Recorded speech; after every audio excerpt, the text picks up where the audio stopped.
രാഷ്ട്രീയമെന്ന് കേൾക്കുമ്പോൾ നമ്മുടെയൊക്കെ മനസ്സിൽ ആദ്യം വരുന്നത് വാശിയേറിയ തർക്കങ്ങളും പരസ്പരം വിരൽ ചൂണ്ടുന്ന നേതാക്കളുമാണ്. എന്നാൽ കഴിഞ്ഞ ദിവസം ഇന്ത്യൻ പാർലമെന്റിന്റെ ഉപരിസഭയായ രാജ്യസഭയിൽ നടന്നത് ഇതിൽ നിന്നെല്ലാം വ്യത്യസ്തമായ ചിരിയും നർമ്മവും നിറഞ്ഞ അപൂർവമായ നിമിഷങ്ങളായിരുന്നു. വിരമിക്കുന്ന എംപിമാർക്ക് യാത്രയയപ്പ് നൽകുന്ന ചടങ്ങിൽ കോൺഗ്രസ് അധ്യക്ഷൻ മല്ലികാർജുൻ ഖാർഗെ നടത്തിയ പ്രസംഗം സഭയെ ഒന്നടങ്കം പൊട്ടിച്ചിരിപ്പിച്ചു എന്ന് മാത്രമല്ല, കടുത്ത രാഷ്ട്രീയ എതിരാളിയായ പ്രധാനമന്ത്രി നരേന്ദ്രമോദിയെ പോലും സീറ്റിലിരുന്ന് കുലുങ്ങിച്ചിരിക്കാൻ പ്രേരിപ്പിച്ചു എന്ന് തന്നെ പറയാം. പ്രസംഗത്തിനിടയിൽ ഖാർഗെയുടെ പ്രധാന ലക്ഷ്യം മുൻ പ്രധാനമന്ത്രിയും JDS നേതാവുമായ HD ദേവഗൌഡയായിരുന്നു. രാഷ്ട്രീയത്തിൽ മുന്നണി മാറ്റങ്ങൾ സർവ്വസാധാരണമാണെങ്കിലും അത് ഖാർഗെ അവതരിപ്പിച്ചത് തികച്ചും സിനിമാറ്റിക് ആയ രീതിയിലായിരുന്നു. തനിക്ക് 54 വർഷമായി ദേവഗൌഡയെ അറിയാമെന്ന് പറഞ്ഞ ഖാർഗെ അദ്ദേഹത്തിന്റെ രാഷ്ട്രീയ മാറ്റങ്ങളെ ഒരു പ്രണയ കഥ പോലെയാണ് വിവരിച്ചത്. ദേവഗൌഡ ഞങ്ങളെ കുറച്ചു കാലം ഡേറ്റ് ചെയ്തു, ഞങ്ങളുമായി പ്രണയത്തിലായിരുന്നു, പക്ഷേ അവസാനം അദ്ദേഹം വിവാഹം കഴിച്ചത് നരേന്ദ്രമോദിയെയാണ് എന്നായിരുന്നു ഖാർഗെയുടെ ആ കിടിലൻ പരാമർശം. ഇത് കേട്ടതും സഭയിലുണ്ടായിരുന്നവർ അന്തം വിട്ടുപോയി. പിന്നാലെ ചിരിയുടെ വലിയൊരു അലയുള്ളി തന്നെ സഭയിൽ പടർന്നു.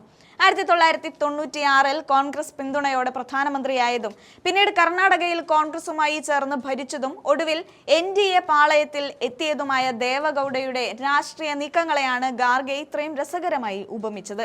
ഗൗരവക്കാരനായ പ്രധാനമന്ത്രി മോദി പോലും ഇത് കേട്ട് പൊട്ടിച്ചിരിക്കുന്നത് ക്യാമറകളിൽ വ്യക്തമായിരുന്നു. ദേവഗൌഡയെ മാത്രമല്ല, സഭയിലെ മറ്റൊരു കവിയായ കേന്ദ്രമന്ത്രി രാംദാസ് അഠാവലെയെയും ഖാർഗെ വെറുതെ വിട്ടില്ല. അഠാവലെ തന്റെ കവിതകളിൽ എപ്പോഴും മോദിയെ പുകഴ്ത്തുകയല്ലാതെ വേറൊന്നും അദ്ദേഹത്തിന് അറിയില്ല എന്നായിരുന്നു ഖാർഗെയുടെ മറ്റൊരു തമാശ. സഭയിലെ ഇത്തരം കൊച്ചു കൊച്ചു തമാശകൾ ഗൗരവമേറിയ രാഷ്ട്രീയ ചർച്ചകൾക്കിടയിൽ ഒരു വലിയ ആശ്വാസമാണ് നൽകിയതെന്ന് തന്നെ പറയാൻ സാധിക്കും. ഖാർഗെയുടെ ഈ നർമ്മം നിറഞ്ഞ പ്രസംഗത്തിന് പ്രധാനമന്ത്രി നൽകിയ മറുപടിയും ശ്രദ്ധേയമായിരുന്നു. രാഷ്ട്രീയം ഒരിക്കലും അവസാനിക്കുന്നില്ല എന്നും വിരമിക്കുന്ന അംഗങ്ങളുടെ അനുഭവ സമ്പത്ത് വരും തലമുറയ്ക്ക് വലിയ പാഠമാണെന്നും അദ്ദേഹം പറഞ്ഞു. പുതുതായി തെരഞ്ഞെടുക്കപ്പെടുന്ന എംപിമാർ ദേവഗൌഡയെയും ശരത് പവാറിനെയും ഖാർഗെയെയും പോലുള്ള മുതിർന്ന നേതാക്കളിൽ നിന്ന് പഠിക്കണമെന്നും മോദി കൂട്ടിച്ചേർത്തു. രാഷ്ട്രീയത്തിലെ ശത്രുതയൊക്കെ മാറ്റിവെച്ച് പരസ്പരം ബഹുമാനിച്ചും യാത്രകൾ പങ്കിട്ടും നേതാക്കൾ ഒത്തുചേരുന്ന ഇത്തരം നിമിഷങ്ങൾ ജനാധിപത്യത്തിന്റെ മനോഹരമായ കാഴ്ചകളാണ്.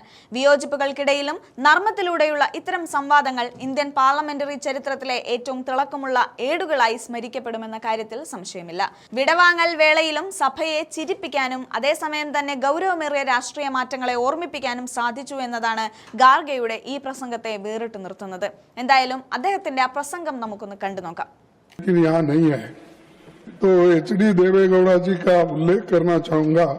वे प्रधानमंत्री और कई पदों पर रहे।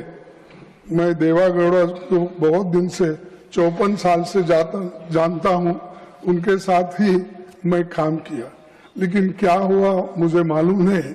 वो तो प्रेम हमारे साथ किए, मोहब्बत हमारे साथ, शादी मोदी साहब के साथ की, ये रिसेंटली हुआ। तो आप ऐसा माने मुझे मालूम नहीं है। सर शरद पवार जी एक राष्ट्रीय नेता है,